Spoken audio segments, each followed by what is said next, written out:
Hi, I'm Charles Davis. It's December 2nd, 1999. We're in Sherman Oaks, California, and we're interviewing public relations legend John Strauss. Okay, John, we're going to start with some basic information. Fine. Could you give me your full name at birth? Your full name. Yes. My full name at Please, birth? just state your full name. John Strauss. Did you have any nicknames when you were growing up? Johnny. Johnny. And when were you born? I was born on April 2nd, 1913, And where were you born? in New York City. What was your mother's name? Bertha Dorothy Heineman, spelled Heineman. And what did she do? She had been a supervising registered nurse prior to her marriage. And your father's name? My father's name was Nathan Strauss. And what did he do? He was an executive in the tinfoil, tobacco, and cigar literature industries. And he was mainly an importer and an exporter. In other words, he imported the material for cigar bands and cigar boxes to Europe and exported and imported tobacco from Holland. And then he would mesh the two things together, primarily in Mexico. I see. What traits do you think you gleaned from the two of them, or either of them, your parents? What traits? You mean personality Yes, traits? personality traits. Well, I learned from my mother to be as particular as possible. I learned from both to be honest to a degree. I learned from my father business ethics. And they were both disciplinarians. I was an only child. I was born when my father was 57, and my mother was 42 when I was born. And I was obviously the only child at that point. But the center of their world, certainly. Pardon? The center of their world, certainly. Yeah, the center of their world, obviously. It was 5 years after their marriage that I was born. And on the whole, I think that they taught me the good, but taught me the difference between good and bad. Good fundamentals. Yes, the fundamentals. Did you have any hobbies growing up? Well, I had, when I was young, I had a stamp collection of sorts and played a great deal of tennis. And then when I got to Yale, I was a squash rackets player. I was the seventh best player in the country in those days. Were you a good student in school?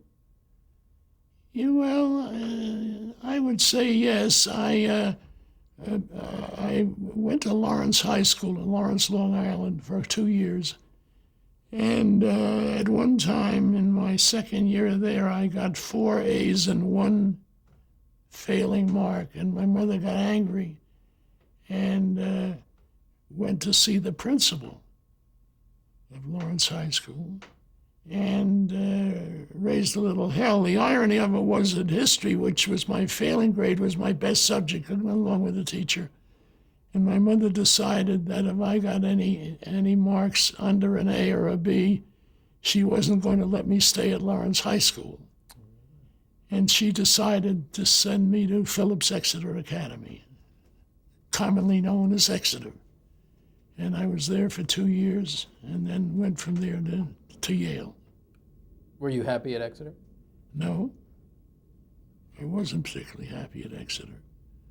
It was, first place, I was Jewish, and there were 7 Jewish students out of 700. Very rigid quota. But it certainly prepared me for Yale or Harvard or Princeton or any school, any college I wanted to attend. And my mother at the time felt that my father, being so many years older than she and I as well, older than me, that I should go to college near New York, where we lived. And And so it was decided to go to Yale rather than to Harvard. Princeton, for some reason, wasn't considered. Did you have ideas about what you wanted to be when you grew up, going back a little bit before college? No. Oh, I thought I wanted to be a doctor, but my mother discouraged me because she said she didn't really believe I had the dedication necessary to become a doctor. And I think I would have become a good doctor. I think she was wrong there. But then when I was in college, I felt that I'd like to be a stockbroker, and I worked as a runner in Wall Street in the summers during summer vacation. But in those days, unfortunately, the volume on the New York Stock Exchange in terms of shares, a good day was 100,000. A good day. And today, 1 billion. It was a disaster area. I never should have done it. Do you recall the first time you saw television? Yes. I believe it was in 1920, and we had a crystal set. Now, that would have been radio, wouldn't it? I believe so. Yeah, that would have been radio. I remember that. That was a novelty then. And I remember specifically something very funny. The state of Alabama came first, in the alphabet. And so every time Alabama cast 24 votes for Senator Underwood. And that's the first experience with radio. Now, with television, I don't know exactly when I first got involved with television. Did you have to go to the World's Fair, the New York World's Fair? You hit it. That's when I first saw television, the World's Fair. Yes, good for you. What was your impression? I was bowled over. I said, my goodness. And you can have pictures at home now without renting a movie. And it was an exciting thing, I must say. Did it look like something you would want to be part of? Did you project any of those kind of thoughts into your head? No, I didn't. I didn't at all. In those days, I had my heart set on Wall Street, which was a decision which I subsequently regretted. Do you recall any specific shows that you saw, the early television shows? No, I don't recall any specific television shows. I don't remember whether Jack Benny was on television in those days. Certainly Lucy wasn't. No, I don't think I really do remember any television specifically. Did it strike you as a novelty or something that would be No, around? it struck me as a revolution. As a revolution. It was wonderful. You could sit home and watch movies without going to the movie theater and watch people being interviewed. It was, to me, it was a miracle, as it was to many people, I'm sure. Around World War II, when the U.S. entered the war, how were you and your family affected by that? Well, because of my eyes, I was a 4F. So I was not drafted. And I wanted to become involved in the war effort. And I tried to enlist for special services. Problem there was they said that if I was involved in special services, the day might come where more manpower was needed, in which case I could be drafted. And since when they asked me to read a chart on the wall, I looked around and said, which wall? And so the result was they said, you would be more of a menace than an advantage to us. I was then selling pictures, and Warner Brothers felt, and the armed forces felt that selling pictures was a very valuable thing because a lot of the pictures I sold were propaganda pictures. They're produced by Warner Brothers, which I worked for, and then I should stay and do what I was doing. And I regretted that. But they said in special services that they could come and we might need you. And if we did, it would be a calamity. Right after college, what was your first job? Was Wall Street? Yes. And about how long did that Well, let's aspect see. go on? Well, I worked in Wall Street for, let's see, let me think, 1935 to 1941. And then the situation, as I think I mentioned, was disastrous. And I had a very dear friend who was an executive vice president of Warner Brothers Pictures who had gone to Yale. And through my having gone to Yale, we got to be very friendly. This man wrote some of the marching songs for the Yale football team. And so the result of that was that he got me a job with Warner Brothers. And the gentleman, I guess he's now departed, but the general sales and manager at the time was a man by the name of Benjamin Kalmanson, who eventually became president of Warner Brothers. And he had no use for anyone who went to college. And he asked me if I'd gone to college, and I said, yes, I had. He said, well, that's interesting. We'll send you up to Buffalo, New York. And you do very well up there. And he said something else, which was a racial, nationalistic remark, which I wouldn't repeat here, and showing what kind of a man he was. But he sent me to Buffalo, and a job was a job. Was that your first spot in the industry, first industry job? Yes, that was. And what basically were your responsibilities at the Buffalo? Well, I was called the Buffalo branch. There were major cities had branches, and in New York, the main branches were New York City, Buffalo, Rochester, and Syracuse. And I was assigned to be what they called the city salesman in Rochester, which meant that I had to sell the theaters in Rochester and around Rochester. Basically the smaller theaters, because the large theaters were handled by the main office, really, out of New York. The circuits, I mean. Mm-hmm. So I sold the individual theaters. Sell those Warner films into those theaters. See, in my first year, there was a monumental change in the way pictures were sold. Prior to my entry into that area, pictures were sold on the basis of a blank piece of paper, which had 52 numbers on it. No pictures, just numbers. So the exhibitor didn't know what he was buying, because there were pictures in category 1 would be 2 pictures, category 2 would be 4 pictures, category 3 would be 8 pictures, and category 4, would be all the rest. But when I started, the consent decree affected the way pictures were sold. And they had to be sold from then on in blocks of 5 pictures, which had to be shown to the exhibitors. No more blind buying. They had to see them, at least they had the privilege of seeing them at these trade showings, and then they could decide whether they want to buy a block or not.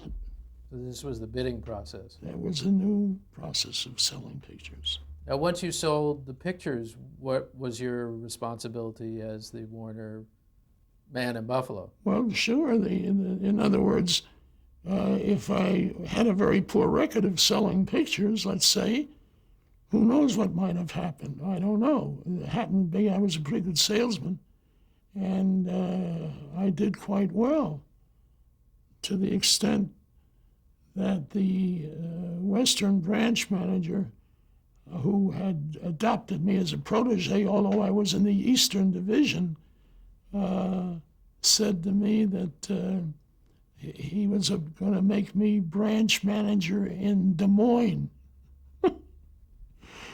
And I said, God, Des Moines, that's even worse than Buffalo.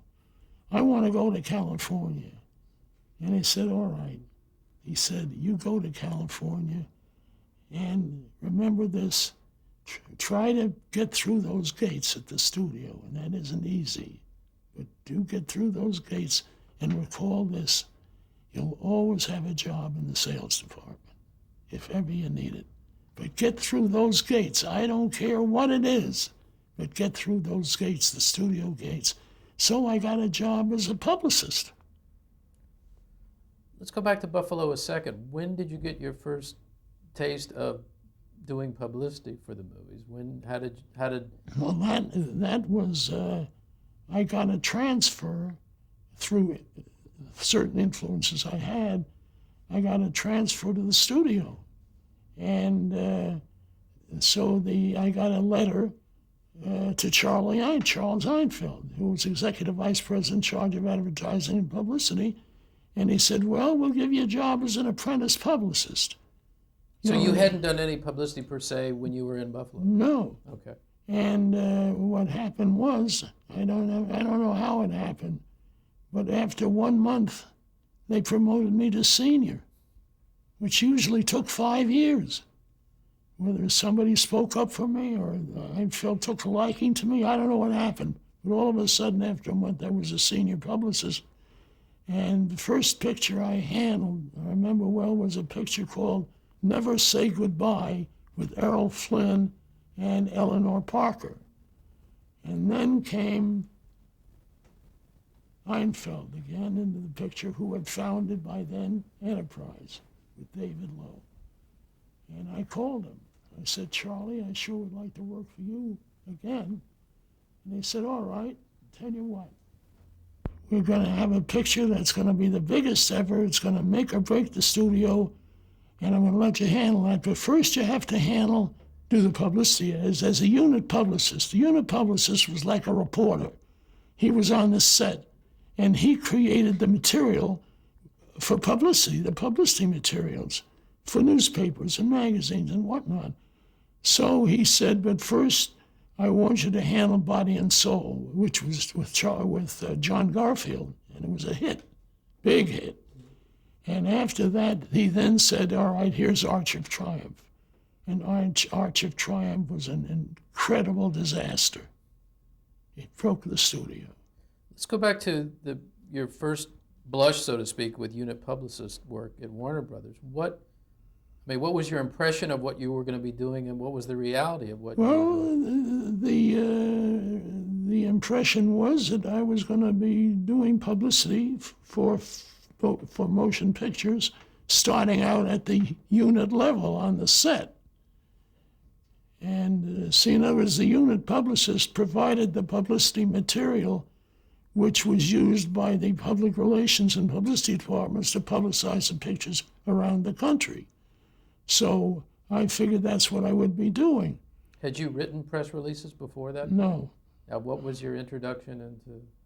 They said, I remember what happened. They said, take a month and wander around the studios. The studio. They called Warner Brothers Studios, but it was the studio. And I walked around and talked to everybody, talked to the director of research, and talked to all directors, all kinds of people. And was finally assigned to be a unit publicist. And the director was a man by the name of Vincent Sherman, who was a very fine and well-known director. And I said, Mr. Sherman, I'm so happy working with you because I sold the picture Janie. He said, well, you're talking to the wrong guy. Mike Curtiz directed Janie. I said, oh. So I was a little embarrassed. But then subsequently, when I was on my own, Vince Sherman became a client of mine anyway. Was it a large department at Warner Brothers? Oh, yeah. Publicity department? There were 42 people in it those days. Never before or since have been that many. How diverse was the division of labor in terms of the staff? Well, there were, for example, there were the unit publicists who handled the movies, each individual picture. And then there was the Then there were the planters. The planters planted stories with the columnists and the magazines and the newspapers and whatnot. And then those were the studio planters. Then there were the downtown planters who went down to the various newspapers and talked to the city editor and the drama editor and planted directly. So there were various divisions in the planting area, but in the unit publicist area, you just went from one picture to another. Am I giving you what you need? Yes, no, absolutely, absolutely. What were the reasons that you ended up leaving Warner Brothers? I know you talked about Enterprise a moment ago, but were there any other factors? Well, when I remember, I was offered a job at a very small independent company called PRC, which was Producing Releasing Corporation, so that I could get a bump in salary from 110 to 125 a week. And then I was there a little while and came Enterprise, and I called Charlie, and he gave me a raise to 150. No, he gave me a raise to $220 a week, which was the top senior pay, and I went over and handled Arch of Triumph. And that would have, I remember, that was in 1947, because that was the year I got married. And that raise in pay was very valuable. And when did work at Columbia begin for you? Well, Columbia began when Enterprise folded because of the problems they had, and I was offered a job to be the head planter at Columbia. And so I was the head planter, and I placed the stories with newspapers and some magazines. There was another planter who placed stories with other magazines, but I placed them with newspapers primarily. In other words, the columnists, Luella Parsons, Hedda Hopper, names that I think are recognizable, certainly even today in some circles. Can you talk about them individually a little bit, starting with either Hedda Hopper or... Well, sure, I would talk to Hedda, I would talk to Luella, I would talk to Erskine Johnson, who was NEA big time. Oh, and then there were the smaller papers, you know, the Hollywood Citizen News existed in those days. In those days, we had the Herald, the Examiner, the LA Times, the Citizen News. There were 4 or 5 papers. It gave you a fertile room for planting. Then, of course, it got where we are now, one newspaper. Can we go back to Parsons and Hopper a little bit? Just talk about your impressions a little bit about working with them and... Well, I mean, you had to come up with pretty good stories, or they wouldn't use them, you know. And everybody in the business was planting those 2 ladies in particular. And so if you had a really good story, you could call up and I could say either to Luella or her assistant Dorothy Manners or Hedda or her assistant, a fellow named Speck McClure, I have what I think is a lead, you know, which the lead being the first story, you know, in the column. And if you had enough leads in the course of a year, you were very well liked. By the columnists, they were dependent on you, really. How different were they in terms of pitching a lead to them? Not much, not much.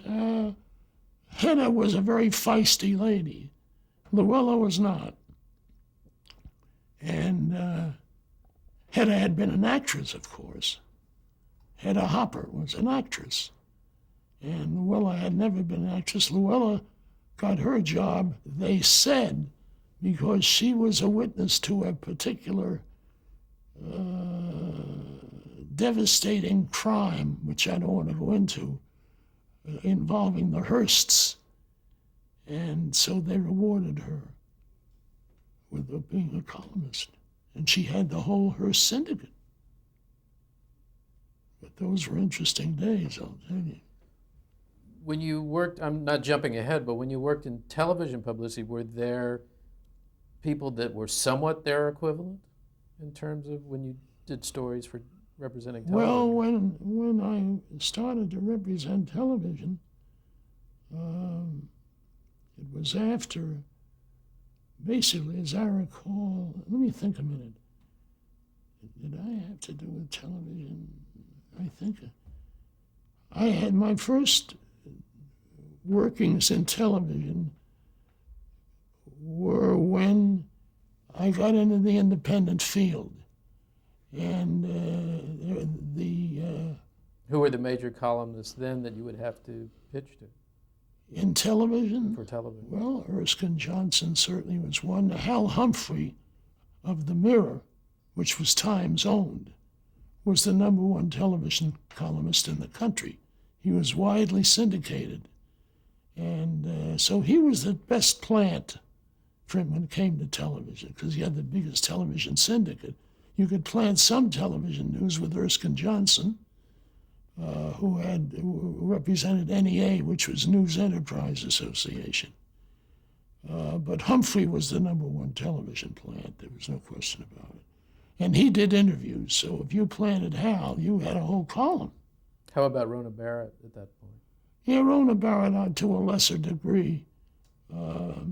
She was, you could plant stories on movies and newspapers and television as well, but she was a minor leaguer compared to both Erskine and Hal. Hal was the #1 guy. Can you describe the Department at Columbia a little bit about the Describe what? people that were working at the Columbia Publicity Department and what some of the...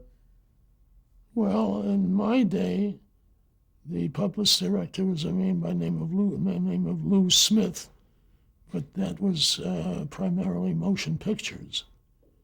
And then when I left, there was a strike. I think I mentioned that. I was involved in 2 strikes, one many years earlier when I first started out here, and another strike when I was at Columbia. And so... John, I think we're going to stop. All At right. this point, we'll pick up. They're I'm going to change delighted. tape. Can you pardon me for a minute? Oh, sure.